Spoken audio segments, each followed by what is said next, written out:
Dari hadis ini dapat kita ketahui bahwa pahala itu ditentukan tergantung ucapan salamnya. Kalau ucapan salamnya minimalisnya seperti tadi, Assalamualaikum. Khalas, ada asyrun. Balasannya, pahalanya insya Allah 10 kali lipat. Ya, kalau kali kedua mengucapkan salamnya, Assalamualaikum warahmatullah. Ini pahala lipat gandanya sampai 20.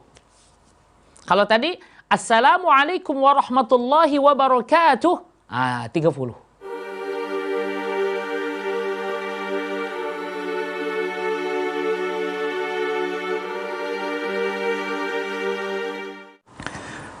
Alhamdulillah telah hadir narasumber kita Ustadz Ahmad Soleh di studio. Mari kita sapa dulu. Assalamualaikum Ustadz. Waalaikumsalam warahmatullahi wabarakatuh. Alhamdulillah Ustadz bisa hadir lagi. Alhamdulillah atas doa dari semuanya. Amin ya rabbal alamin.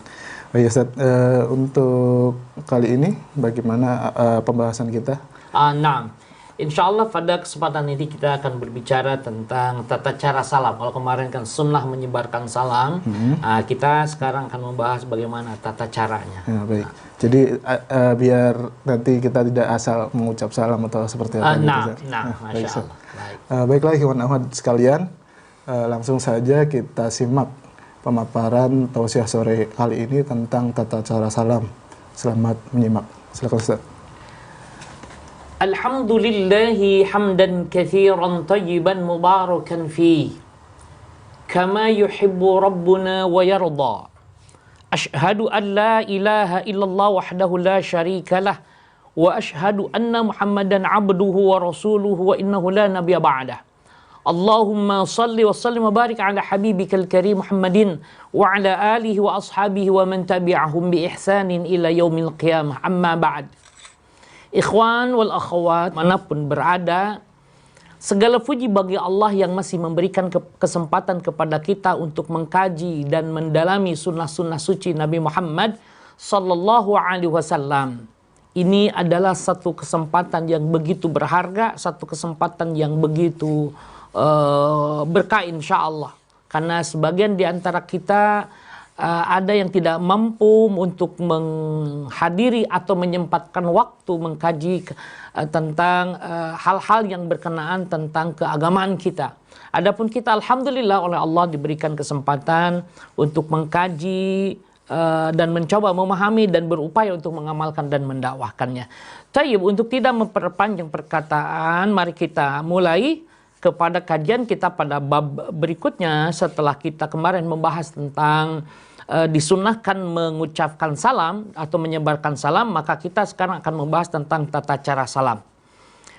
Imam An-Nawawi rahimahullah memulai kajiannya, memulai tulisannya dalam kitab Riyadhus Shalihin ini, menyampaikan bahwa disunahkan kita mengucapkan salam itu adalah dengan menggunakan jamak. Jamak yang dimaksud adalah Assalamualaikum.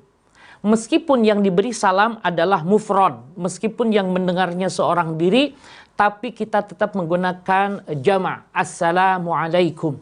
Begitu juga jawabannya, meskipun yang mengucapkan salamnya adalah mufrad, maka menjawabnya tetap menggunakan jamak.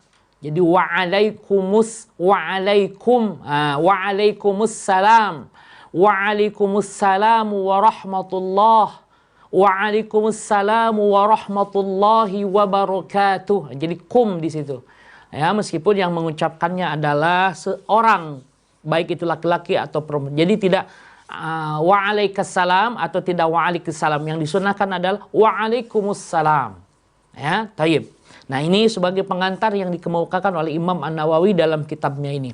Kemudian di dalam hadis pertama dalam bab ini Imam An-Nawawi menulis satu hadis an Imran bin Al-Husayn radhiyallahu anhuma qala Ja'a rajulun ila an-nabiyyi sallallahu alaihi wasallam faqala Assalamu alaikum faradda alaihi thumma jalasa faqala an-nabiyyu sallallahu alaihi wasallam ashrun Thumma ja'a akharu faqala assalamu alaikum warahmatullah. Faradda alaihi fajalasa. Faqala 20. Thumma ja'a akharu faqala assalamu alaikum warahmatullahi wabarakatuh. Faradda alaihi fajalasa. Faqala 3. Rawahu Abu Dawud wa Tirmidzi. Dari Imran bin Husain, semoga Allah ridha kepada Imran dan juga kepada Al-Husain, qala, ia berkata, ja'a rajulun, telah datang seorang lelaki ila Nabi sallallahu alaihi wasallam, kepada Nabi sallallahu alaihi wasallam, faqal, kemudian dia mengatakan assalamu alaikum. Faradda alaihi, maka Nabi menjawab atas orang tersebut, ya atas salam tersebut. Thumma jalasa, kemudian orang tersebut duduk. Faqala an-Nabi sallallahu alaihi wasallam, maka Nabi mengatakan 10. Thumma ja'a akhar, kemudian datang yang lain, maksudnya laki-laki yang lain. Faqala, kemudian orang tadi mengatakan assalamu alaikum warahmatullah. Faradda alaihi thumma jalasa faqala 20, gitu ya. Jadi kalau tadi 10, sekarang 20. Thumma ja'a akhar, kemudian datang lagi laki-laki yang lain, kemudian mengucapkan salamnya assalamu alaikum warahmatullahi wabarakatuh. Faradda alaihi, maka Nabi membalasnya. Thumma jalasa, kemudian fajalasa, kemudian laki-laki tadi duduk. Faqala, Nabi mengatakan 30. Rawahu At-Tirmidzi. Hadis ini telah meriwayatkan hadis ini Imam Abu Dawud dan Imam At-Tirmidzi.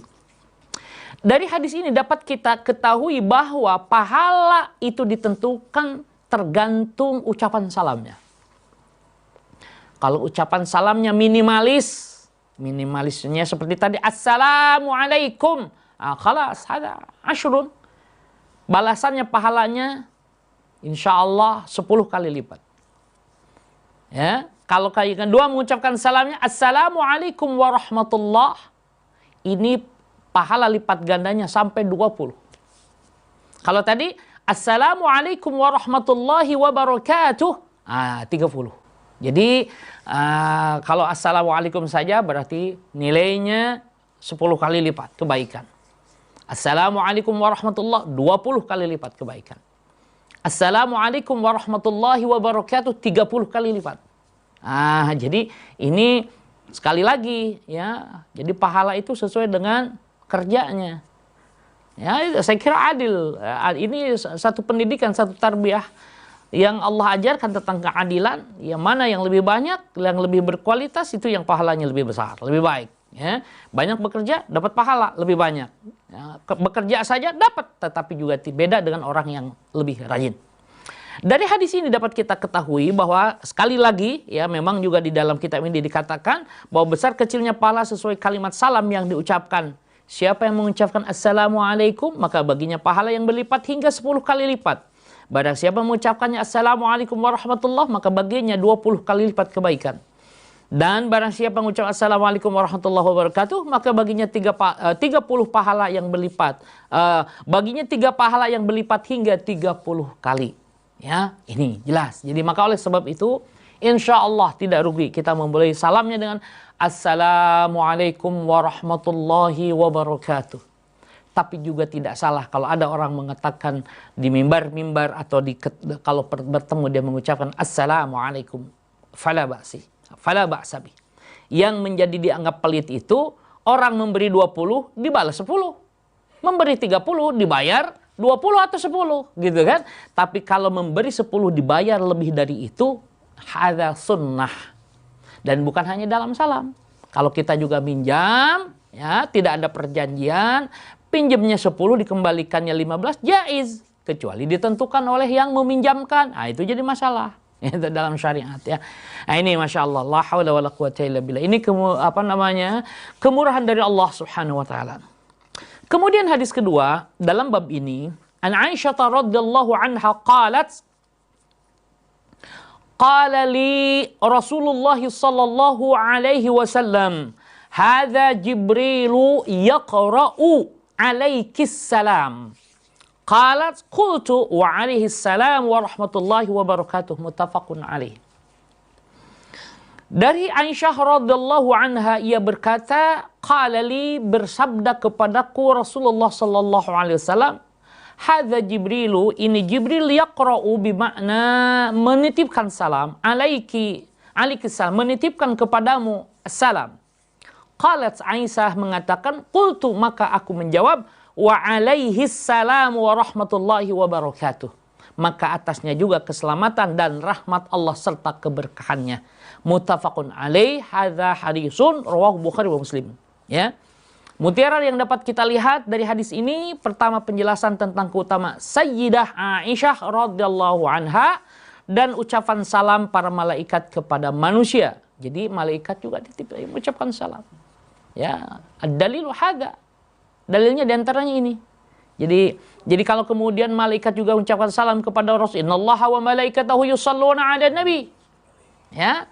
Nah, ini juga, dan banyak saya kira kalau kita nanti kaji dalam kitab-kitab lain juga, dalam kitab-kitab ini bagaimana malaikat juga mengucapkan salam kepada manusia, begitu juga banyak yang titip salam, ya. Disyariatkan menyampaikan salam dari orang yang tidak ada di tempat dan kewajiban menjawab salam tersebut. Insya Allah kalau hadis ini menjawabnya alaihi salam, tapi di dalam riwayat lain juga ada yang mengatakan alaika wa alaihi salam. Kalau yang menyampaikannya boleh juga kemudian alaikum wa alaihi salam atau alaikum salam, tapi secara tekstual yang sampai kepada kita adalah wa alaihi salam wa rahmatullahi wa barakatuh. Tetapi intinya adalah kita juga ikut mendoakan kepada yang menyampaikan juga yang telah menitip salam. Itu intinya, bahwa kemudian nanti para ulama berbeda pendapat dalam menyusun redaksinya seperti apa yang benar. Tetapi kalau berdasarkan tadi, bisa alaikum wa alaihissalam, bisa juga wa alaikumussalam, udah tercakup gitu kan.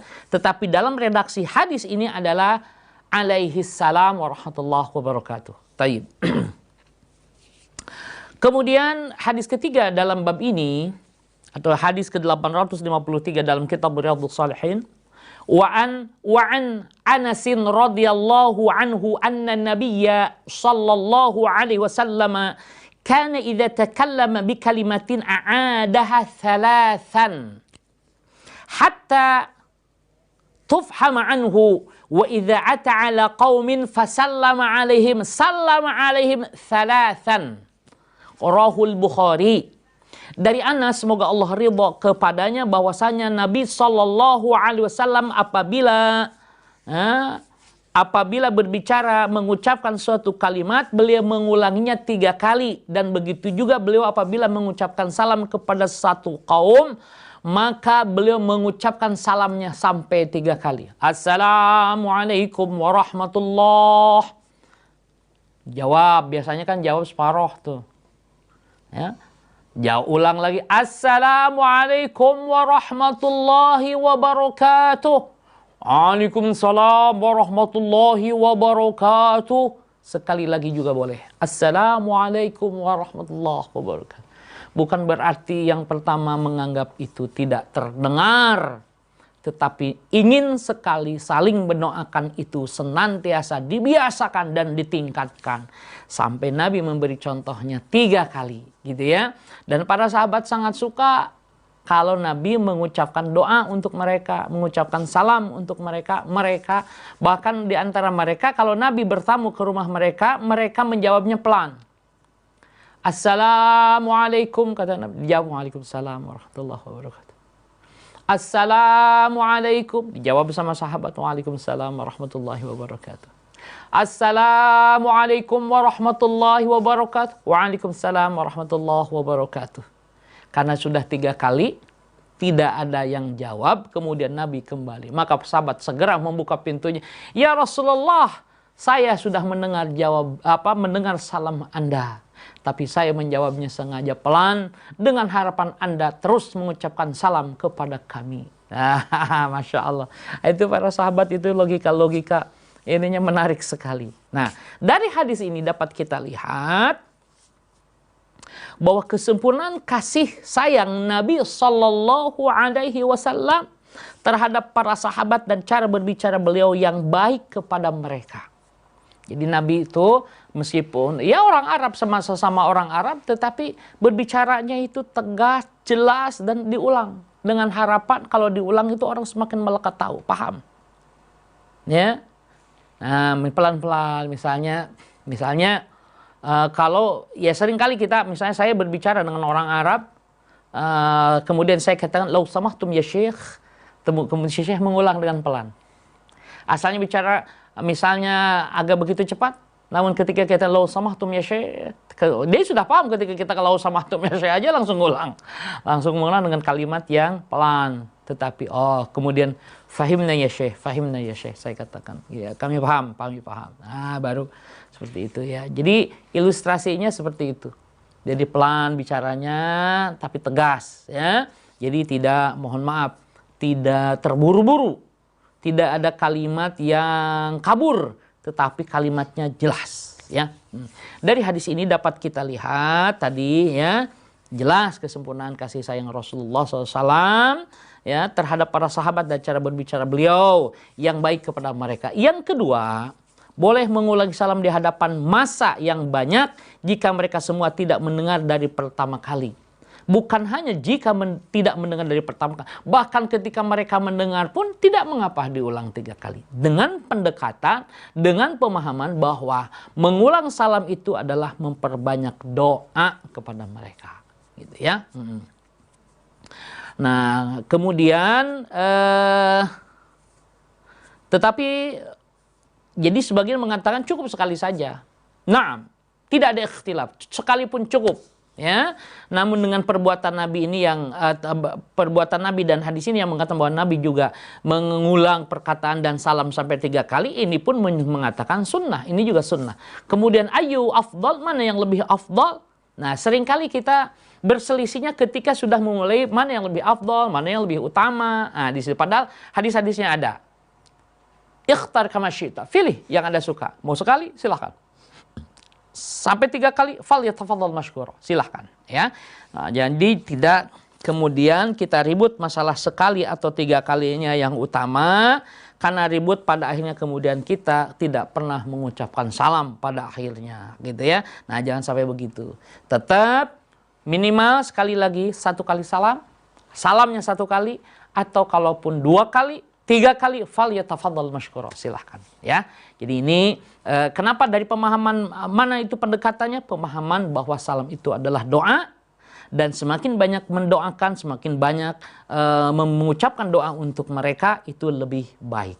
Ya, baik, saya kira ini sebagai pengantar yang dapat dikemukakan dalam kesempatan ini, yaitu tentang tata cara salam. Wa sallallahu ala nabiyyina Muhammadin walhamdulillahi rabbil alamin, wallahu a'lam bis-shawab.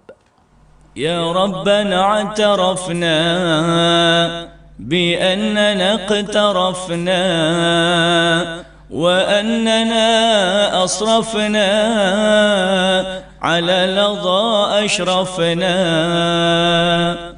فتب علينا توبة تغسل كل حوبة واستر لنا العورات وأمن الروعات واغفر لوالدينا رب ومولودينا والأهل والإخوان وسائر الخلان وكل ذي محبة أو جيرة أو صحبة والمسلمين أجمع أمين ربي أسمع فضلا وجودا منا لا باكتساب منا بالمصطفى الرسول نهضى بكل سول صلى وسلم ربي عليه عد الحب وآله وصحبه عدد طش صحبي والحمد لله في البدء والتناهي. Ya Allah, kami mengaku bahwa kami berdosa, kami melampaui batas, kami hampir tergelincir. Berilah kami pengampunan, membersihkan semua nista. Tutuplah kekurangan kami, ya Allah. Amankanlah yang kami takuti. Ampunilah ayah bunda kami, juga anak-anak kami, famili dan saudara-saudara, serta semua teman, dan yang mereka kami cintai, tetangga atau sahabat, serta seluruh muslim semuanya. Amin. Terimalah harapanku. Semata anugerah dan kemuliaan-Mu, bukan karena usaha kami. Dengan kedudukan Al-Mustafa sallallahu alaihi wasallam, kabulkan permintaan kami. Salawat dan salam semoga Allah limpahkan kepada Rasulullah senantiasa sebanyak butiran awan. Puji bagi Allah sejak awal hingga akhir. Demikianlah Ikhwan Akhwat, pemaparan atau pengantar dari Ustadz Ahmad Soleh tentang bagaimana tata cara mengucapkan salam. Setelah ini kami persilahkan untuk Ikhwan dan Akhwat sekalian yang ingin menyampaikan pertanyaannya dapat menghubungi kami melalui SMS atau WA di nomor 08111999-720. Kami ulangi, 08111999-720. Atau yang ingin berinteraksi langsung dengan Ustadz Ahmad Soleh dapat menghubungi di saluran telepon di 021-845-1512. Kami ulangi lagi, 021-845-1512. Kami akan kembali setelah jeda berikut ini. Anda masih bersama kami menyimak acara Tausiah Sore di sore hari ini. Alhamdulillah, kali ini kita memasuki sesi tanya jawab, dan segmen kedua kali ini Ustadz, ada pertanyaan dari pertanyaan pertama dari hamba Allah di nomor 082111 398 sekian. Assalamualaikum Ustadz. Waalaikumsalam warahmatullahi wabarakatuh. Bagaimana kita ketika mengucapkan salam selesai sholat? Apakah full apa bagaimana Ustadz? Naam. Naam, ya di madaqul, madadzaqul, apa yang kita ucapkan ketika kita selesai sholat. Yang sampai kepada kita, bacaan salam itu adalah Assalamualaikum warahmatullah. Ada juga Assalamualaikum, Assalamualaikum. Ada Assalamualaikum warahmatullah, ada Assalamualaikum warahmatullah. Ini menarik sekali. Kenapa saya maksudkan menarik? Karena ini menuntut kita untuk mendalami lebih jauh, bahwa sesungguhnya kita sedang menyampaikan kepada diri kita bahwa pengabdian kita kepada Allah harus menjadikan penutupnya sebagai kedamaian bagi setiap makhluk Allah Subhanahu wa taala, baik yang ada di sebelah kanan kita maupun yang ada di sebelah kiri. Maka kalau dalam pemahaman itu, kalau pemahamannya seperti itu, maka kita pun boleh mengatakan Assalamualaikum warahmatullahi wabarakatuh. Namun kemudian yang masyhur di kalangan kita adalah Assalamualaikum warahmatullahi, Assalamualaikum warahmatullahi. Antara keselamatan dan kesejahteraan serta rahmat Allah Subhanahu wa taala, ya. Jadi boleh Assalamualaikum warahmatullah atau Assalamualaikum, Assalamualaikum, gitu ya. Jadi karena ini adalah salam yang tidak harus dijawab, sebagaimana kama qultu lakum, sebagaimana pernah saya kemukan dalam pertemuan sebelumnya, ini adalah salah satu salam yang tidak harus dijawab, karena imam mengucapkan salam tidak harus dijawab dengan waalaikumsalam warahmatullah, ya. Tetapi imam mengucapkan Assalamualaikum warahmatullah, itu adalah salam yang harus diikuti, karena itu adalah ucapan imam, maka diikuti oleh makmum. Assalamualaikum warahmatullah, dengan catatan makmum tidak boleh menyamai, menyamai waktunya, bareng, jadi tidak boleh bareng. Jadi selesai imam membacanya baru kita mengikutinya, sebelah kanan. Baru imam kemudian membaca sebelah kiri, kita pun gitu sebelah kiri. Sebagian lagi ada mengatakan baru setelah imam mulai ke kiri, baru kita mengucapkan salam sebelah kanan. Nah, tetapi intinya adalah di situ tidak ada upaya mendahului dari makmum. Satu, kalau mendahului saja tidak boleh, bareng saja tidak boleh, apalagi mendahului. Ya, demikian saya kira yang dapat saya jelaskan, bahwa salamnya adalah assalamualaikum warahmatullah jaiz, assalamualaikum jaiz. Ya, karena begini, ketika kita merujuk kepada statement para ulama bahwa sholat itu adalah gerakan dan bacaannya sudah ditentukan oleh Nabi, maka berarti itu adalah kaku. Dalam pengertian kaku itu begini. Kalau Nabi mengucapnya assalamualaikum, ya tidak ada lagi pembahasan apa-apa. Pokoknya assalamualaikum. Kalau Nabi mengatakan assalamualaikum warahmatullah, assalamualaikum warahmatullah. Kalau kita pendekatannya sesuai dengan pendekatan para ulama bahwa sholat itu adalah gerakan dan bacaannya sudah ditentukan. Tetapi ketika kita melihat dalam pendekatan substansi, apa yang dimaksud dengan substansi? Isi, maka redaksi boleh berbeda, tapi substansinya boleh sama. Redaksinya bisa saja riwayat sampai kepada kita assalamualaikum warahmatullah, tapi kemudian Anda memaknainya boleh mengucapkan assalamualaikum warahmatullahi wabarakatuh. Namun ketika kita kembali kalau dalam salat ini adalah pendekatannya adalah kesimpulan para ulama tadi bahwa sholat itu adalah sesuatu yang telah ditentukan gerakan dan bacaannya, maka insya Allah tidak terjadi ikhtilaf.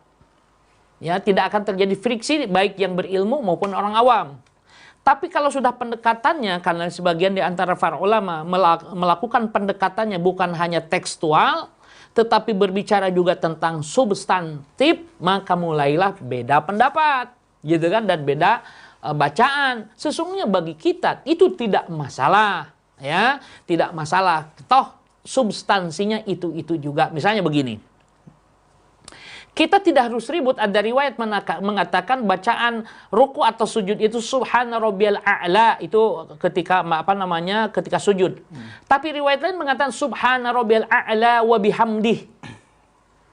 Nah, kalau sekali lagi kalau kita merujuk kepada pemahaman bahwa sholat itu ada sesuatu yang telah ditentukan, gerak dan bacaannya, maka terjadi perbedaan pendapat ini bisa mengalami friksi. Subhana rabbil a'la wa bihamdi, subhana rabbil a'la tanpa wa bihamdi, gitu kan? Padahal kalau substansinya, sama, itu adalah pujian kepada Allah Subhanahu wa taala. Sudah, kalau begitu tidak harus dipermasalahkan. Selama itu substansinya memuji Allah dan menyucikan Allah, fal yatafadhal mashkura. Maka bacaannya boleh subhana rabbil a'la wa bihamdih. Gitu. Nah, nanti lain lagi. Maka oleh sebab itu, kalau kita mau meneliti bagaimana Nabi mengajarkan bacaan sholat, kepada para sahabat tidak sama. Ada kalau kepada sahabat itu doa khususnya ini yang dalam sholat, ada yang begini berbeda. Ya, jadi saya kira memang sudah saatnya untuk kalangan di atas orang awam itu harus mampu menganalisa. Tidak, mohon maaf ya, tidak hanya melihat dari sisi tekstual. Kalau sisi tekstual samalah dengan orang-orang awam yang dia baca, baik terjemahnya, teksnya begitu, ya begitu. Nah, kita tidak harus kemudian seperti itu. Kita kalau bisa harus mampu menyatukan yang berbeda. Yang saya maksudkan, kalau tadi berbeda itu mengakibatkan friksi, gesekan, nah kita jadikan yang berbeda itu menjadi hasanah, menjadi satu tambahan keilmuan yang menjadi indah, betapa luasnya Islam. Dan itu menunjukkan bahwa Nabi SAW mengajarkan kepada para sahabat itu sesuai dengan pengetahuan para sahabat. Nah, jadi dari sini pemahaman kita bahwa para sahabat itu tidak sama. Daya segala sesuatunya itu berbeda. Ini terbukti apa? Tidak semua sahabat meriwayatkan hadis sama. Ada yang meriwayatkan sampai 6.000 hadis atau lebih, tapi ada yang cuma meriwayatkan 1 hadis. Nah, ini kan subhanallah ya, menarik sekali. Dan itu kalau bagi orang awam ya begitu apa adanya. 1 hadis, ya sekian hadis. Tapi bagi kita ini ada apa? Ini cuma 1, ini 5, ini 6.000, ini ada. Nah, kita teliti, kita pahami. Sehingga kita mampu menjawab permasalahan umat, menyampaikan substansinya, bukan berhenti di titik tekstual. Kalau di titik tekstual, maka kita subhanallah terlalu banyak, ya, terlalu banyak hal yang harus kita menyerah dalam keberagamaan. Banyak yang tidak kepake. Ya. Ya, misalnya dulu ada doa, misalnya apa ya? Doa. Yang pokoknya maksud saya begini, di zaman Nabi belum ada, di zaman kita sudah ada atau pekerjaan itu. Jadi nggak ada doanya nanti, gitu ya. Kenapa? Karena di zaman Nabi tidak ada. Teksnya tidak sampai kepada kita. Yang ada doa naik kuda, yang ada doa naik apa? Naik onta, doa naik motor tidak ada, naik mobil tidak ada, naik pesawat nggak ada, naik macam-macam. Maka kita mulai berpikirnya substansi, baru itu bisa. Nah, dan kita tahu bahwa Islam ini Al-Quran, Sunnah itu salihun likulli zaman wa makan. Tiap zaman, tiap tempat sesuai, bisa menjawab permasalahan tiap waktu dan tiap tempat. Ya, ini saya kira yang harus dikembangkan, harus dipahami sehingga kita tidak gegabah menjustifikasi hadas sunnah wa hadas bid'ah. Padahal untuk menentukan itu Masya Allah para ulama saja menghabiskan waktu puluhan tahun ya untuk bisa seperti itu. Sekali lagi ini adalah tantangan buat kita semua bagaimana kemudian friksi-friksi yang terjadi karena perbedaan pemahaman. Perbedaan pemahaman itu ya jelas kalau namanya orang awam, tapi jelas orang awam dapat dari guru-gurunya. Nah, para guru inilah kita sama-sama, mari kita sama-sama saling menghormati karena kita punya kapasitas yang terbatas. Siapapun kita, berapa kitab pun yang telah kita baca, berapa referensi yang telah kita telah, tetap saja kita masih banyak memiliki kekurangan-kekurangan. Nah, oleh sebab itu berdasarkan tadi bahwa kalau merujuknya kepada sebuah pernyataan para ulama tadi, maka ya harus tekstual, kan begitu konsekuensinya. Tetapi kalau kita melihat secara substansi, kalau dalam pendekatan sekarang itu kontekstual, maka saya kira doa tadi bukan ucapan itu, bukan merupakan satu permasalahan, tapi intinya adalah bagaimana kita mengaplikasikan ya bahwa kedamaian, bahwa kesejahteraan dan keberkahan Allah itu oleh umat Nabi Muhammad disebarkan. Ya, jadi orang itu ketika melihat umat Nabi Muhammad itu bahagia, gembira, damai, ya, kalaupun dimanapun dia, ya, dimanapun dia hinggap, umat Nabi Muhammad itu, ya seperti apa namanya lebah, ya, justru yang dia hinggap di manapun dia tidak akan merusak, tapi yang dia lakukan justru memberi malu. Nah, hinggap di satu tempat tidak merusak tempatnya, bahkan dia ngasih madu. Nah, itu umat Nabi Muhammad itu harus seperti itu. Jangan kemudian belum apa-apa kita ini ditakuti karena bukan ditakuti karena keberanian dalam pengertian positif, tapi ditakuti karena kita dalam pengertian yang negatif lah. Ya, nah oleh sebab itu mari kita memahami atau sama-sama mengkaji lebih dalam lagi, tentu dengan saling menghormati pemahaman-pemahaman yang dapat kita temukan. Sekali lagi, bahwa masing-masing kita mengkaji beberapa kitab, namun seringkali kitab yang kita baca berbeda. Saya dengan yang lain, saya membaca 10 kitab, yang lain baca 10 kitab. Yang 3 kitab sama judulnya. Penulisnya itu juga. Tapi yang 7 berbeda, ini pun juga akan mengakibatkan kita berbeda. Guru kita ada 15, mungkin 3 sama. Maka sisanya itu berbeda. Itu pun akan memberikan informasi yang berbeda juga.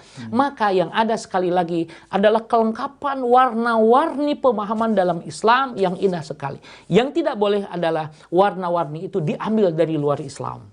Nah, tetapi juga harus dicatat, kalau itu pun diambil dari luar Islam, selama Islam merekomendasikan, falyatafadhal masykur. Kecuali kalau Islam juga tidak merekomendasikan, menyatakan bahwa apa yang didapat dari itu semua adalah sebuah kebatilan, maka jauhi. Ya, demikian saya kira sebagai tambahan dari sebuah pertanyaan tadi. Wallahu a'lam bis-shawab. Baik, demikianlah ikhwan akhwat jawaban dari Ustaz Ahmad Sholeh. Semoga dapat memenuhi rasa penasaran ikhwan dan akhwat. Baik, ada sambungan telepon yang masuk. Halo, assalamualaikum. Assalamualaikum. Oh, sepertinya terputus. Baik, Ustadz, kita lanjutkan dengan SMS lagi Ustadz, dari hamba Allah di Cibinong di nomor 081 380 508 sekian. Assalamualaikum warahmatullahi wabarakatuh. Waalaikumsalam warahmatullahi wabarakatuh. Di ini dulu lah. Oh, masih ada. Ya. Udah sambung. Baik, kita terima dulu. Baik, kita terima dulu. Assalamualaikum. Waalaikumsalam warahmatullahi wabarakatuh, Ustaz. Baik, dengan siapa di mana, Pak? Di Jakarta, Pak, ya. Baik, Hamba Allah Jakarta, Pak. Saya mau tanya, Pak. Silakan, Ya. Pak. Ustaz. Halo. Ya. Ustaz, saya mau tanya Ustaz. Saya takut sekali ya kalau dikit-dikit bid'ah ini Ustaz ya. Saya umpamanya saya kan saya sering baca ini, kalau tidak ada tuntunannya, tidak ada contoh dari Rasul itu bid'ah. Jadi orang bid'ah itu yang tidak ada masuk neraka. Waduh, mengerikan itu Ustaz. Tolong gimana? Kalau umpamanya kan kita yang dibaca ini kan ayat Quran, umpamanya saya baca ayat kursi sekian, atau saya baca surat Al-Fatihah sekian, habis sholat. Nah itu kalau nggak ada tuntunannya percuma, nah itu bid'ah itu nggak diterima masuk neraka. Masya Allah, subhanallah. Tapi begitu saya dengar ucapan Ustadz ini, waduh menyejukkan hati. Jadi saya, aduh ini yang mana? Yang satu bid'ah, tapi kalau mendengar Masya Allah, Masya Allah. Bisa dengar, ini, aduh ini jadi saya bingung ini. Maklum saya ini bukan orang pesantren. Subhanallah. Iya, kalau saya juga kepingin kan namanya, itu kan saya tidak tidak ngarang itu, saya bukan baca novel, kan yang saya baca kan ayat suci, surat Al-Fatihah itu kan ayat suci, surat Al-Ikhlas kan ya, ayat kursi ya kan, terus itu. Nah, tolong Ustaz tolong penjelasannya ya Ustaz ya. Jamin. Terima kasih Ustaz. Baik. Waalaikumsalam warahmatullahi wabarakatuh. Nah, menarik sekali para ikhwan dan akhwat pendengar Radio Silaturahim dimanapun berada. Permasalahan yang sedang kita hadapi adalah permasalahan tadi. Bagaimana mendefinisikan sebuah term di dalam syariat. Bid'ah, sunnah. Bid'ah itu tidak ada tuntunannya. Yang dimaksud dengan tidak ada tuntunannya itu memang benar-benar dari syariat Islam, keluar dari syariat Islam. Begini. Kasus banyak sekali di dalam hadis, di dalam riwayat yang sampai kepada kita, para sahabat melakukan sesuatu yang sebelumnya tidak diajarkan oleh Nabi, namun kemudian Nabi memujinya. Banyak sekali. Ya, dan ini juga harus jadi satu sikap. Kalau Nabi bersikap seperti itu kepada para sahabat, maka kita pun harus mencontoh Nabi bersikap kepada orang yang melakukan sesuatu, gitu kan? Tidak ada tuntunannya secara detail, namun yang dilakukannya tetap bermuara kepada Al-Quran, bermuara kepada Sunnah, bermuara kepada Islam, maka ini yang harus dipahami. Contoh begini. Ada orang membaca Quran dengan maksud untuk menyembuhkan penyakit. Kalau sekarang dikenal dengan istilah ruqyah. Nah, dulu di zaman sahabat itu ada sahabat datang kepada suatu kaum. Nah, di sana kemudian mereka minta dijamu dan tidak dijamu oleh kaum tersebut. Qadarullah tabaraka wa ta'ala, ketua atau pemimpin kaum tersebut, ya kepala suku kalau bahasa kita, itu disengat binatang yang berbisa. Kemudian mereka kebingungan bagaimana cara mengobatinya.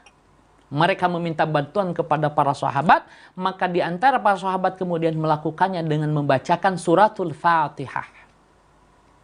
Dibacakan suratul Fatihah, qadarullah tabaraka wa ta'ala, sembuhlah dia. Dalam riwayat ini dikatakan begitu, sembuh. Nah, ada sahabat yang melihat, waduh, ini tidak pernah dicontohkan Nabi begini. Ya kan? Jadi sahabat tadi kemudian oleh kaum tersebut diberi 30 ekor kambing. Tapi ada sahabat yang melihatnya yang tidak sependapat, kemudian mereka mengadu, sahabat ini mengadu, tidak disebutkan siapa, yang jelas kemudian mengadu kepada Rasulullah SAW. Ya Rasulullah, si fulan kada wa kada. Maka kemudian Nabi memanggil, nah ini tabayun, ya. Ada satu istilah praduga tak bersalah itu dipakai oleh Nabi SAW. Maka kemudian dipanggillah sahabat yang meruqyah tadi. Ditanyakan, apa benar kamu? Benar ya Rasulullah, jelaskan sama dia. Sampai kemudian kata Nabi, mana bagian aku? Sampai kemudian Nabi mengatakan, mana bagian aku? Nabi tidak mengajarkan kepada sahabat bahwa bacaan basmalah ini, bacaan Al-Fatihah ini bisa dipakai untuk ruqyah, untuk membaca, untuk penyembuhan penyakit. Dan bukan hanya penyakit fil sudur, termasuk penyakit fil badan. Ya. Penyakit fil badan ini berdasarkan hadis itu fil badan, apa yang menimpa di patuk binatang berbisa itu. Nah, maka kemudian ternyata sahabat melakukan, tapi kemudian Nabi baru belakangan menyetujuinya. Kenapa? Karena yang dibacakan Al-Fatihah, bukan mantra yang di luar Islam. Yang dibacanya dia mengantungkan dirinya kepada Allah, at-tauhid. bukan kepada selain Allah. Nah, maka ini yang kemudian selama substansinya adalah dikandung oleh Al-Quran, dikandung oleh Sunnah, maka itu jaiz, hukumnya boleh pada akhirnya. Nah, oleh sebab itu sekali lagi tidak gampang kemudian memponis. Kalau kita sekedar membaca tekstual, nanti tidak ada bedanya ulama dengan orang awam yang sama-sama membaca kitab. Orang awam membaca kitab atau bahkan membaca terjemahnya, dia tahu seperti itu. Dengan ulama yang membaca nasnya, menelitinya dengan pendekatan nahunya, sorobnya, balagohnya, gitu kan. Kemudian dia mengambil intisari apa pesan apa yang ingin disampaikan oleh Quran, apa yang ingin disampaikan oleh Sunnah, dia gali betul dari satu redaksi yang sederhana. Nah, itu bedanya di situ, mana ulama, mana orang awam. Orang awam sama-sama baca, teksnya sama-sama dibaca oleh ulama, ya orang-orang alim sama orang awam. Orang awam, oh artinya begini, sudah dia pahami dengan pengertiannya, dengan pemahamannya sendiri. Tapi para alim itu membaca satu teks itu dengan pendekatan berbagai. Misalnya kalau dia ayat, dia baca dengan pendekatan tafsirnya dengan berbagai macamnya. Dari maki sampai madaninya, ya kan? Apa nasih mansuhnya? Meskipun sekali lagi nasih mansuh juga para ulama berbeda pendapat. Kemudian itu amdan khosnya. Jadi memang dari berbagai alat dia gunakan. Padahal dibaca sama. Kalau orang awam baca terjemahnya, oh pahasan begitu. Padahal juga ada pesan-pesan tersendiri. Ya, ada pesan-pesan yang lain yang harus digali, dan itu tidak bisa digali kecuali oleh orang alim. Nah, kembali kepada permasalahan, kesimpulan yang kita terburu-buru dengan tidak melihat secara komprehensif, ini yang disebut dengan dhal wa adal, sesat dan menyesatkan itu di situ. Ya, maka oleh sebab itu kita berlindung kepada Allah dari gegabah memponis. Ya, lebih baik kita mengatakan menurut pendapat saya, berdasarkan pengetahuan saya ditinjau dari sisi ini begini, maka saya itu berarti pandangan tidak mengatasnamakan agama, tapi mengatasnamakan dirinya memahami syariat. Gitu loh. Dan orang boleh menerima, boleh menolak kalau mengatasnamakan analisa dirinya. Tapi analisanya, si pendengar akan melihat, analisanya ini kok bisa dipertanggungjawabkan, kaidah-kaidahnya terpenuhi, baru bisa diikuti. Tapi kalau kemudian mengatasnamakan tiba-tiba, dalam Quran disebutkan begini, nasnya, dalam hadis, nasnya. Padahal nasnya itu hanya pemahaman kita yang salah paham. Gitu kan, atau gagal paham. Padahal syariat sesungguhnya menghendaki selain dari itu, gitu ya. Sebuah pertanyaan, bagaimana pandangan Quran memandang kepada orang yang meminta izin kepada kita? Tidak gampang kita mengatakan, karena yang meminta izin dalam Quran paling tidak ada dua. Satu, orang yang beriman. Kedua, orang munafik. Orang beriman itu kalau ada urusan bersama, kalau ada keperluan minta izin. Nah, itu ciri orang beriman itu minta izin, nggak nyelonong pulang. Nah, kalau orang munafik ketika mau perang, orang mau siap-siap ini izin ya Rasulullah, rumah saya belum dikunci. Kan? Jadi tidak sekedar makanya oleh sebab itu harus dilihat kholfiahnya. Sosiokulturalnya seperti apa yang dalam bahasa kita, bagaimana asbabun nuzulnya ayat itu, begitu ya. Jadi kembali lagi kepada masalah dari permasalahan yang sederhana tadi, ternyata jawabannya memang tidak cukup hanya mengatakan, ini begini. Tidak. Ada beberapa kaidah-kaidah yang harus kita pahami, ada beberapa ilmu yang harus kita pahami. Ya, sehingga untuk memahami misalnya ini bid'ah dan ini bukan bid'ah. Apalagi kemudian nanti jika bid'ah itu lawan dari sunnah, maka sunnah sendiri ada dua dalam hadis. Ada sunnah sayyi'ah, ada sunnah hasanah. Itu makanya sementara pengertian sunnah itu ma'udhifa illa nabi kan baru nanti di zaman tabi'in bahkan tabi'un tabi'in bahkan muncul istilah itu. Berarti sunnah di situ bukan pengertiannya ma'udhifa ila nabi. Nah, oleh sebab itu antara nas seringkali kita ini kan sunnah tuh, sunnah disebut di nasnya juga sunnah di hadisnya. Padahal term as-sunnah itu dalam pengertian sebuah ilmu yang berbicara tentang sabda, perbuatan, dan takrir Rasulullah SAW, bahkan ditambah menjadi akhlak dan khuluk Rasulullah SAW, itu baru belakangan munculnya. Nah, maka oleh sebab itu, dari situ saja kita harus melihatnya hati-hati. Ya. Jadi ini saya kira sebagai pengantar saja dulu ya, karena memang saya kira perlu waktu yang lebih panjang untuk menjelas dan murid tentang masalah ini. Tetapi meskipun demikian, saya maksudkan bahwa tidak setiap yang tidak dilakukan oleh Nabi, kemudian dilakukan oleh umatnya itu bid'ah. Tidak selalu begitu. Sebagaimana tidak setiap yang dilakukan oleh Nabi, kemudian harus dilakukan oleh pengikutnya atau menjadi sunnah bagi pengikutnya. Itu juga tidak semuanya. Ada perbuatan Nabi yang khusus, ya, sebagaimana juga Nabi tidak melakukan, tapi umatnya harus melakukan. Nah, ini insya Allah saya kira di kesempatan lain kita akan tambahkan. Demikian, wallahu a'lam bis-shawab. Baik, jadi memang pada dasarnya juga Nabi itu tadi seperti hadis di situ terbuka. Naam. Jadi Nabi ini memberikan juga kepada para sahabat, membina para sahabat untuk senantiasa menggunakan nalarnya, ijtihadnya. Maka kemudian meskipun sebagian ulama mengatakan hadis itu dhaif, ketika Hudzaifah kalau tidak salah mau diutus ke Yaman itu Nabi bertanya, dengan apa engkau akan menghukumi? Bi kitabillah, kalau kau tidak temukan dalam kitab Allah, bis sunnah, atau ya dengan sunnah Nabi. Kalau tidak ada, kau temukan dalam Quran sunnah, saya akan berijtihad. Jadi bisa pemahamannya begini. Kalau di Quran tidak dijelaskan, di sunnah tidak dijelaskan, maka ijtihad ada. Itu bisa begitu. Tetapi bisa jadi dia Qurannya, mohon maaf, Qurannya dia tidak menemukan secara pas. Ada sesungguhnya di Quran, di sunnah juga ada, tapi ia belum menemukan bahwa itu ada sesuatu yang pas. Maka kemudian dia berijtihad. Satu contoh. Orang ditanya tentang hukum sah atau tidaknya pernikahan non-muslim.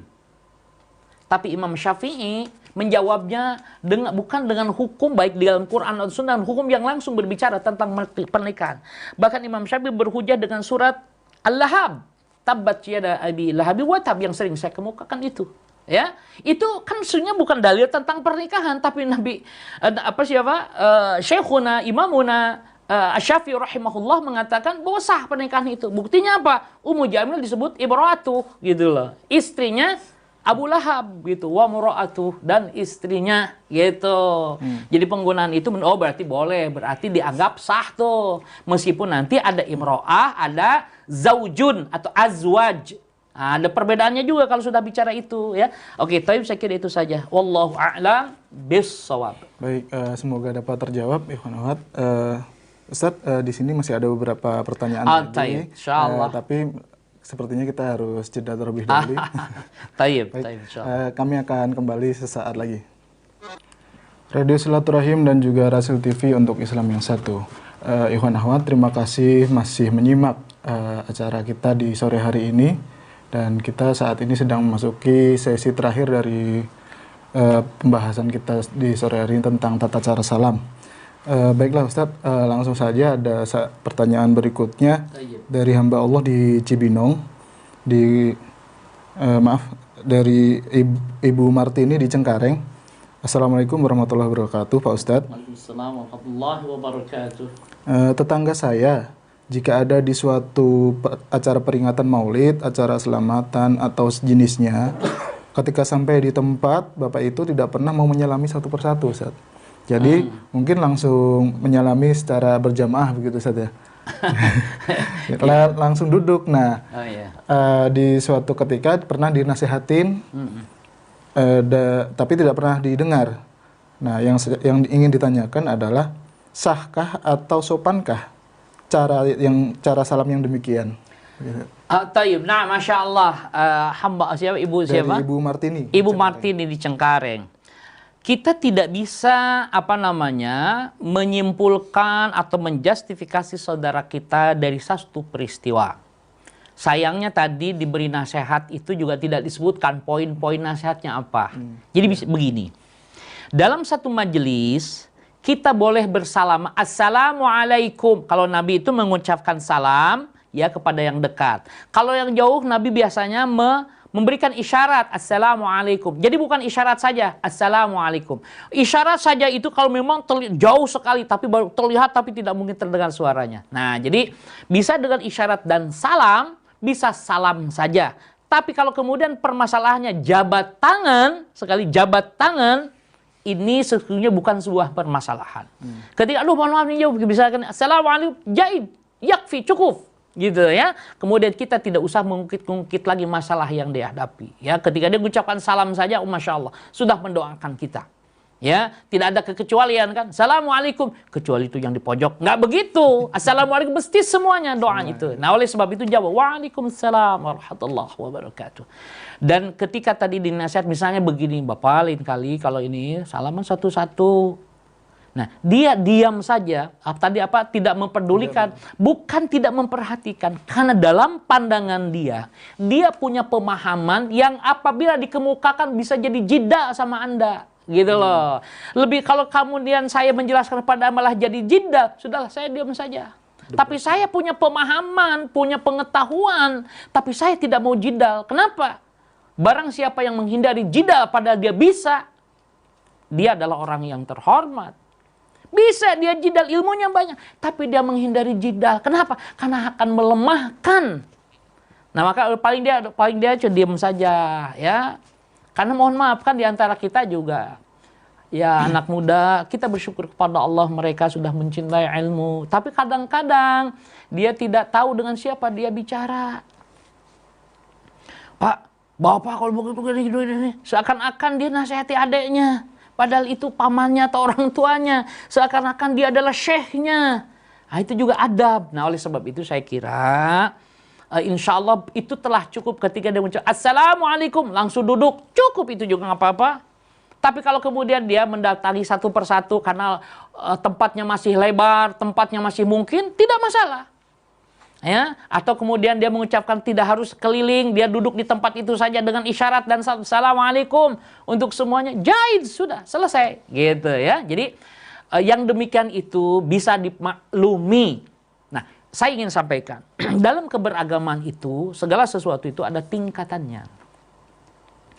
Kalau kibar itu para tokoh itu senantiasa mengambilnya yang afdol, yang paling utama.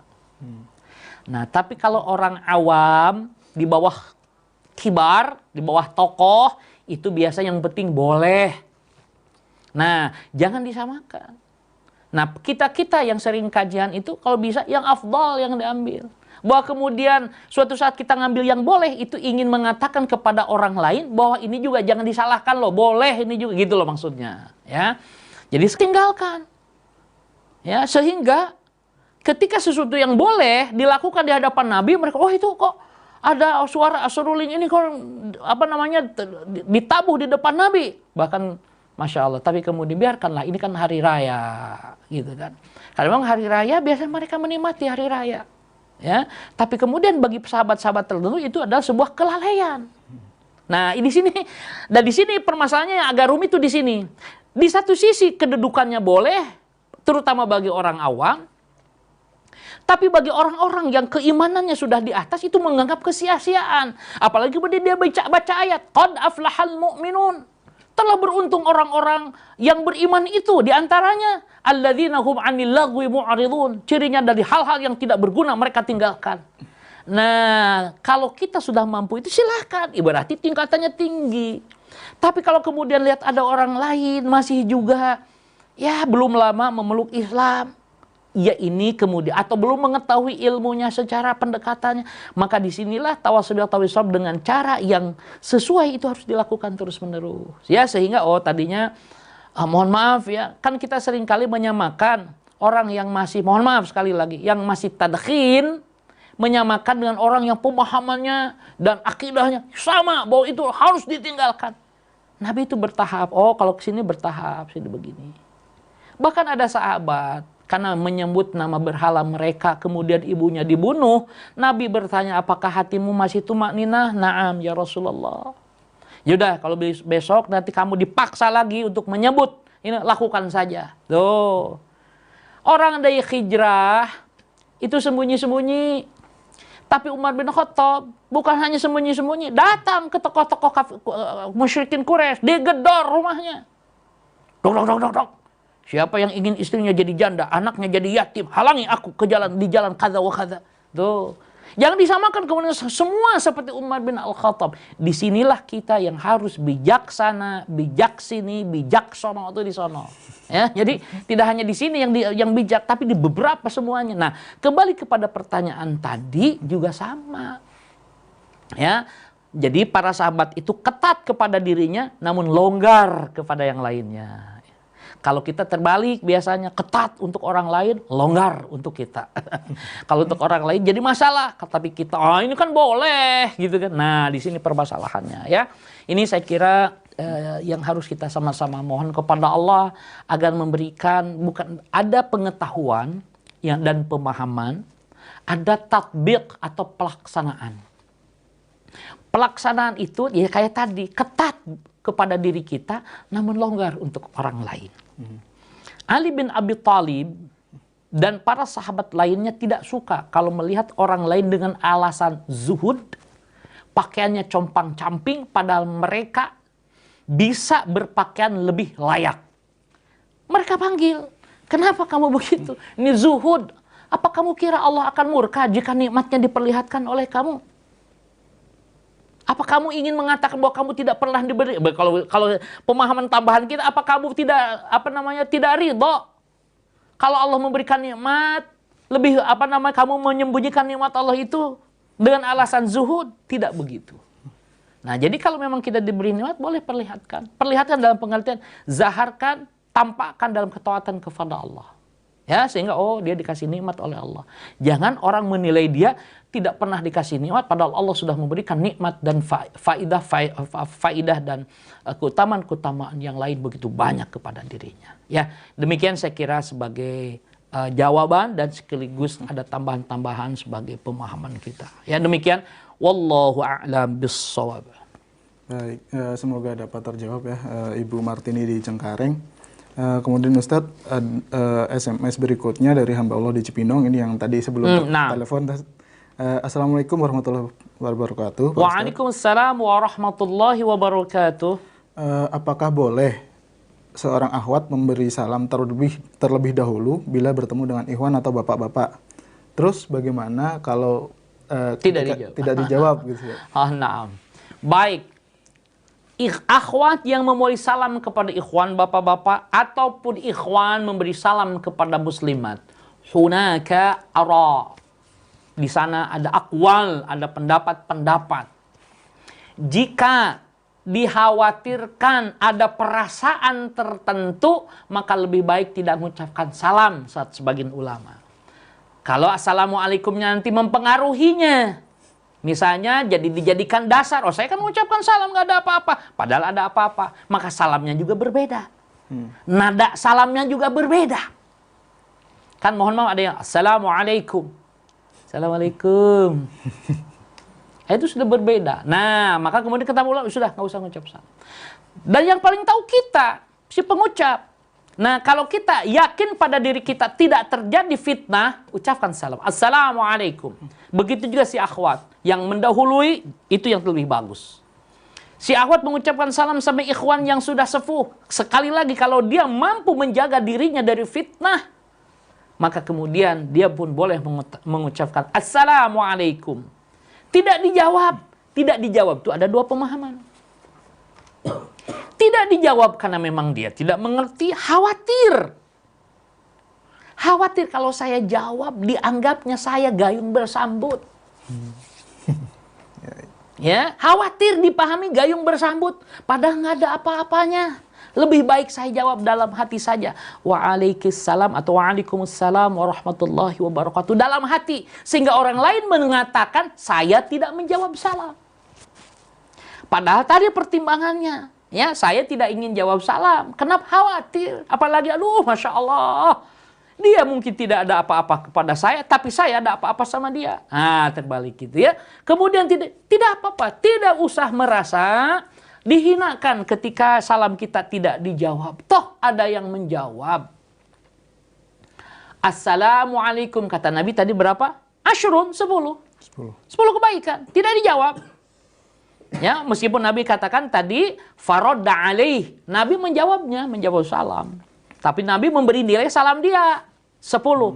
Assalamualaikum warahmatullah, nggak dijawab. 20 tetap nggak apa-apa. Assalamualaikum warahmatullahi wabarakatuh. Nah, kemudian ada sunya riwayat yang kemudian diperselisihkan, yaitu Assalamualaikum warahmatullahi wabarakatuh wabaghfiratuh. Tapi karena ini diperselisihkan, maka kemudian sampai kepada wabarakatuh. Nah, jadi siapapun yang memulai salam kepada lawan jenis, kalau memang kita menjamin diri kita tidak terkena fitnah, falyaf'al, lakukan. Begitu juga kalau ada yang mengucapkan salam kepada kita dari lawan jenis, ya, dari lawan jenis, maka jawablah jika memang tidak akan terjadi fitnah menurut diri kita. Kalau kita, nah sekarang zaman now ini ada tambahan lagi, bukan hanya seperti itu, ya, bisa jadi permasalahannya kalau salam itu dari sesama jenis sekarang mah, ya, aduh gimana? Nah, kan sekarang dulu tidak pernah di zaman Nabi. Tidak ada masalah dari lawan jenis salam dari sesama jenis salam waalaikumsalam. Tapi sekarang orang dulu takut memiliki putri maksudnya sebelum zaman now gitu kan. Orang takut membina, khawatir punya anak perempuan tuh, khawatir pergi kemana-mana itu, khawatir sekarang. Sekarang justru orang menjadi khawatir kalau punya anak ganteng. Anak laki-laki ganteng, khawatir lagi saudara. Nah, kan berarti ada masalah baru. Bisa jadi, mohon maaf, ada orang tidak salamnya sesama jenis, ada ketertarikan. Nah, oleh sebab itu sekali lagi, ukurannya kalau begitu kembali kepada diri kita. Jika itu tidak mengakibatkan fitnah, lakukan. Ambil kebaikan sebanyak-banyaknya. Assalamualaikum warahmatullahi wabarakatuh. Nggak dijawab 30, tidak dijawab 20, tidak dijawab 10. Tergantung kita mengucapkan salamnya seperti apa. Ya, nah ini saya kira yang harus dipahami. Jadi sesungguhnya perbedaan jenis tadi tergantung bisa kita kendalikan. Nah sekarang bisa kita kendalikan bukan hanya terhadap lawan jenis, karena kalau kemudian nanti diketemukan tidak bisa dipungkiri. Jadi ada orang-orang yang memang seperti itu, ya, sesama jadi salam jadi masya Allah. Nah, naudzubillah min dzalik, ya. Kalau yang ketiga kita berlindung kepada Allah. Tetapi saya harus jelaskan karena memang di zaman sekarang hal yang demikian itu sudah menjadi rahasia umum. Ya, jadi orang kalau dulu jalan berdua laki-laki dengan lelaki nggak ada masalah, nggak ada kecurigaan. Yang ada kecurigaan tuh dulu laki dan perempuan yang bukan mahram, itu baru curiga. Sekarang laki-laki bareng dengan laki-laki, perempuan dengan perempuan, ini sekarang juga tetap harus waspada. Ya, apalagi kemudian terjadi pembunuhan gara-gara cemburu sesama jenis. Naudzubillah, ya. Nah, ini seperti kan aduh, ya Allah ya Rabb, berarti dakwah ini harus semakin gencar lagi pembinaan. Jadi pembinaan keimanan harus senantiasa dilakukan bagi siapapun dan oleh siapapun, ya. Demikian saya kira yang dapat saya jawab. Wallahu a'lam bis-shawab. Baiklah, demikian semoga dapat terjawab ya dari hamba Allah itu. Kemudian pertanyaan terakhir Ustadz, ini dari 081 802 sekian di luar tema Ustadz. Assalamualaikum Pak Ustadz. Waalaikumsalam warahmatullahi wabarakatuh. Saya hamba Allah mau tanya tentang sholat tahajud jam 4 pagi. Apa boleh? Dan suratnya ayat kursi sama surat Alam Taro.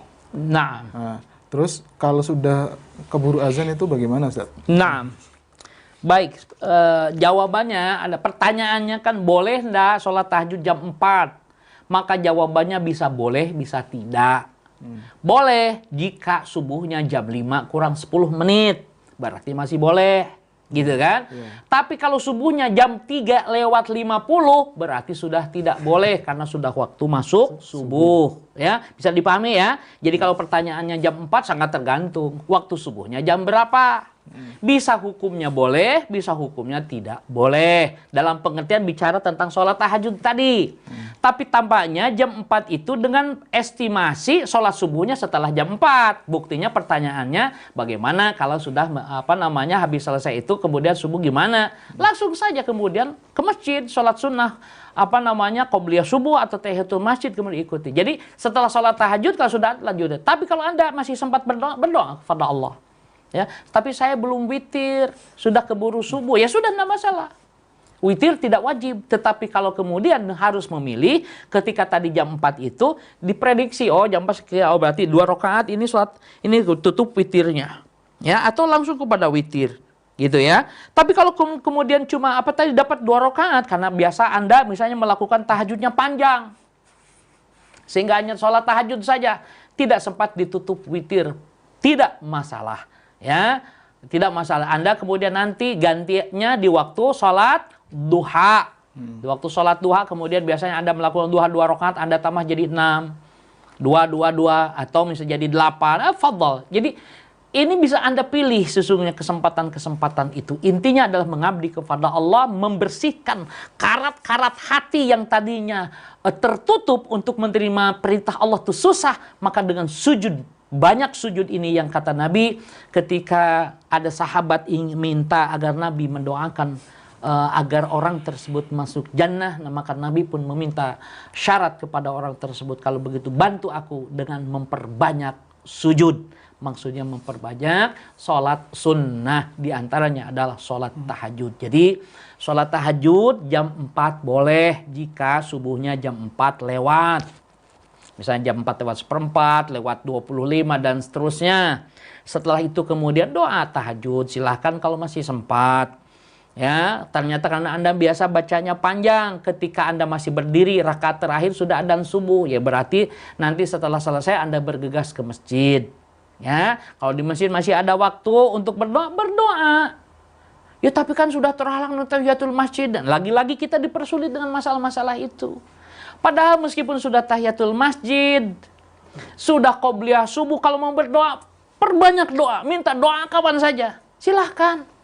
Ya hanya karena kita doa habis ini. Jadi kita ini jadi kaku beragama ini. Jadi apa ini doa ini kan doa untuk itu, bukan untuk ini dan itu. Ada kalanya satu doa bisa untuk yang macam-macam. Doa pernikahan, Rabbana atina fid dunya hasanah wa fil akhirati hasanah wa qina adzabannar. Doa mendoakan yang kena musibah, Rabbana atina fid dunya hasanah. Itu ujung-ujungnya ada doa itu. Jadi ada satu doa yang memang bisa dipakai di mana-mana. Gitu ya, meskipun juga ada doa khusus gitu ya. Hanya waktu saya ingin sampaikan, kalau ingin berdoa kapanpun boleh. Jangan kemudian tadi karena sudah ada, kita sudah sholat duha, sholat tahiyatul masjid atau qobliyah subuh atau sering kita sebut sebagai sholat sunnah fajar gitu kan. Kemudian doa kita menjadi padahal tadi mau saya berdoa itu setelah sholat tahajud. Sekarang saja nggak masalah Anda berdoa, nggak masalah. Ya, intinya selama meminta kepada Allah falyaf'al, meskipun kata para sahabat ada doa yang memang ada waktunya. Itu benar. Tapi juga ada doa yang bisa dibaca di waktu kapan saja. Gitu ya. Jadi tidak semua doa itu dibatasi waktu dan tempatnya. Sebagaimana juga ada doa yang tidak dibatasi tempat dan waktunya. Jadi kembali kepada masalah. Jawabannya maybe yes, maybe no. Gitu. Bisa ya, bisa tidak. Ya, jadi jam 4, apalagi kemudian nanti dilihat kenapa Anda jam 4 baru bangun sementara subuh jam 4:15 misalnya. Dulu tadi malam saya pulang kerja shift malam jam 12 baru pulang dari perusahaan sampai rumah jam 1, tidur jam 4 kesiangan. Bagus. Tidur jam 1, jam 4 sudah bangun, bagus. Orang lain tidur jam 1, jam 7 baru bangun. Dikencingi syaitan. Anda alhamdulillah tidur jam 1, jam 4 sudah bangun. Allah Maha tahu. Ya, Allah Maha tahu. Nah, apalagi kemudian saran saya, kalau Anda masih segar, jam 1 sampai rumah itu mendingan langsung saja sholat witir. Ya, sehingga selamat insya Allah. Yang saya sebut selamat itu, Anda selamat mendapatkan pahala witir. Karena biasanya kalau sudah nisful lail, lewat dari tengah malam dalam jam kita, lewat jam 12 malam, biasanya kebablasan.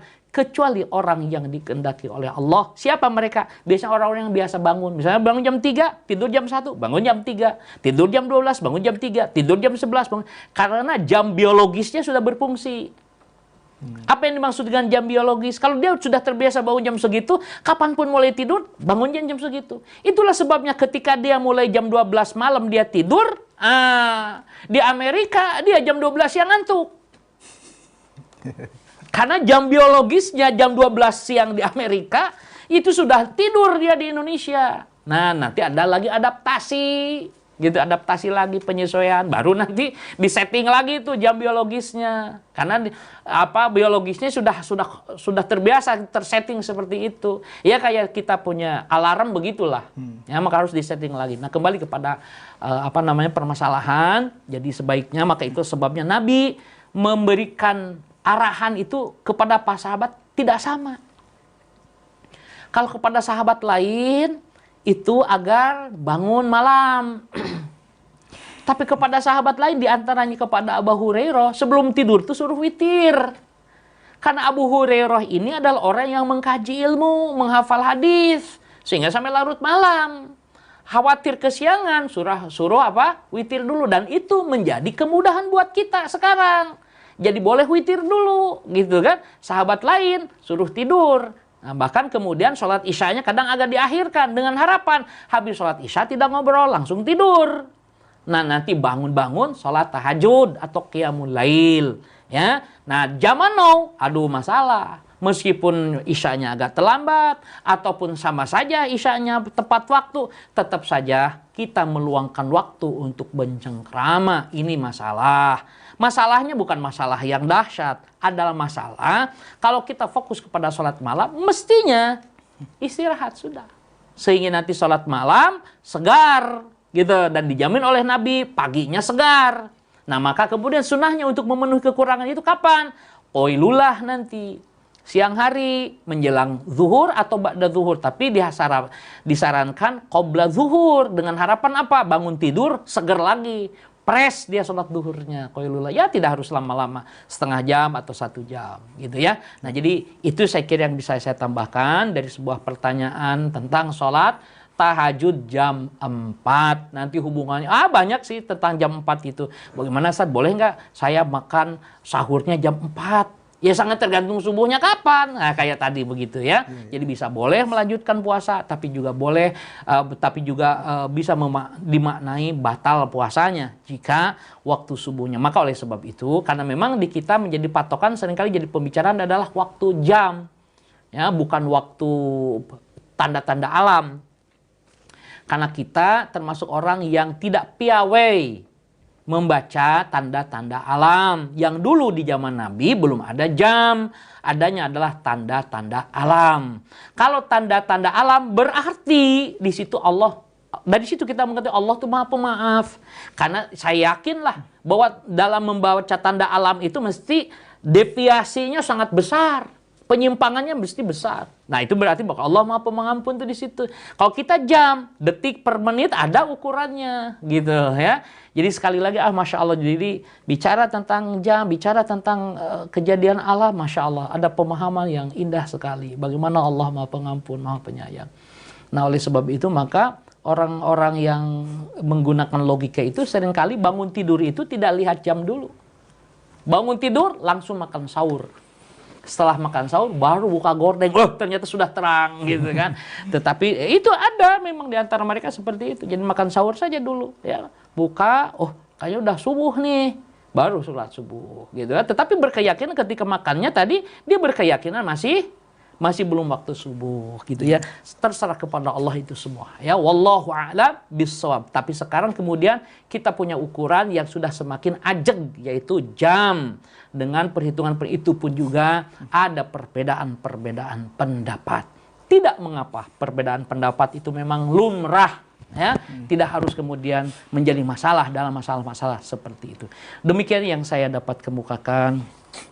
Kurang dan lebihnya saya mohon maaf. Mudah-mudahan apa yang telah dijelaskan menjadikan kita semakin paham, memahami agama ini. Ternyata masya Allah ya, banyak alat yang harus dipakai sehingga kita semakin lapang dalam beragama, tidak semakin sempit. Apalagi zaman ini semakin semakin berubah dari waktu ke waktu dalam pengertian situasi kondisi semakin berubah. Maka oleh sebab itu kita senantiasa mengadu, memohon kepada Allah hidayah ya, taufiknya juga, maunah pertolongannya juga ya. Demikian wassallallahu ala nabiyyina Muhammadin walhamdulillahi rabbil alamin. Alafa minkum. Assalamualaikum warahmatullahi wabarakatuh. Baik, demikian jawaban dari Ustadz Ahmad Soleh tentang tadi bagaimana kita bolehkah sholat jam 4 gitu tahajudnya.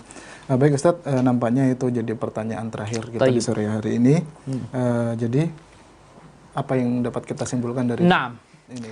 Dari apa yang dipaparkan dapat kita simpulkan sementara dalam bab ini bahwa pertama mengucapkan salam menggunakan jama'. Assalamualaikum meskipun kepada seorang. Begitu juga jawabannya meskipun terhadap yang mengucapkan seorang jawabnya juga jama'. Waalaikumsalam bukan waalaikumsalam. Ya. Kemudian hendaknya kita berlomba dalam mengucapkan salam. Kemudian yang berikutnya adalah hendaknya kita boleh mengulang salam sampai 3 kali. Ya, dan ini diajarkan oleh Nabi. Demikian saya kira kesimpulan sementara yang dapat ditarik dari pemaparan tadi. Wassallallahu ala nabiyyina Muhammadin walhamdulillahirabbil alamin. Subhanakallahumma wa bihamdika asyhadu an la ilaha illa anta astaghfiruka wa atubu ilaik. Baik, demikianlah ikhwan akhwat di perbincangan kita di sore hari ini dalam tausiah sore kajian kitab Riyadhus Shalihin bersama Ustadz Ahmad Soleh. Kami ucapkan terima kasih banyak kepada Ustadz Jazakallah khairan katsir atas kajiannya, dan juga terima kasih kepada ikhwan dan akhwat sekalian yang tadi turut berpartisipasi dalam kajian kali ini. Saya Muhammad Abdullah Rashid dan juga para ikhwan yang bertugas di sini, ada Bang Ondi di balik kamera, juga Bang Ucup Bang Yusuf Subangkit di meja operator, dan juga Bang Abdul Robi di meja switcher.